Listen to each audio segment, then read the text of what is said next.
All right, welcome to Calculus Online. All right, let's do number two. If I get my pencil right, we'll do blue.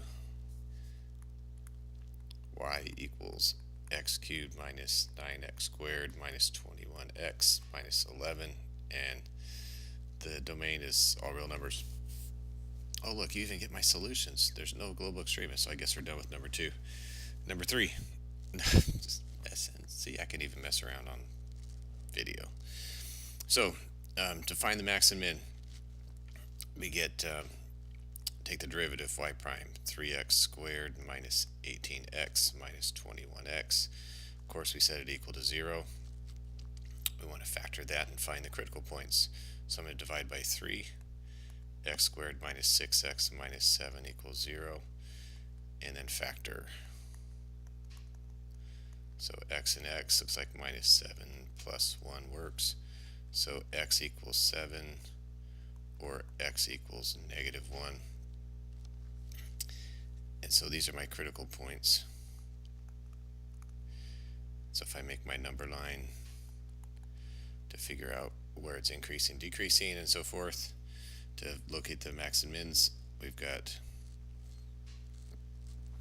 this situation. So we've got y prime to the left of negative 1 is positive,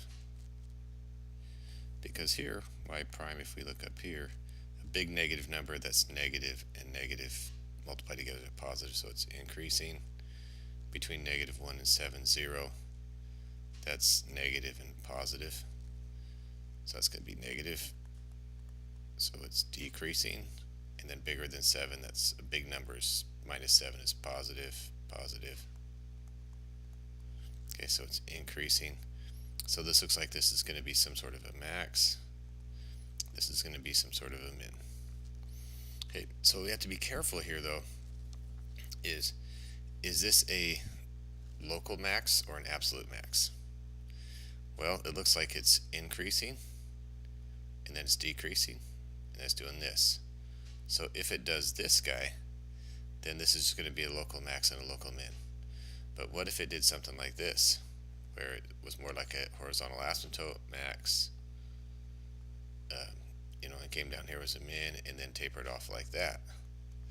Say I didn't know what it really looked like. Well, this could be an absolute minimum because it's lower than this. This could be an absolute maximum.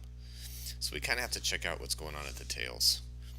So let's look at the limit as x approaches infinity of my function, which is y.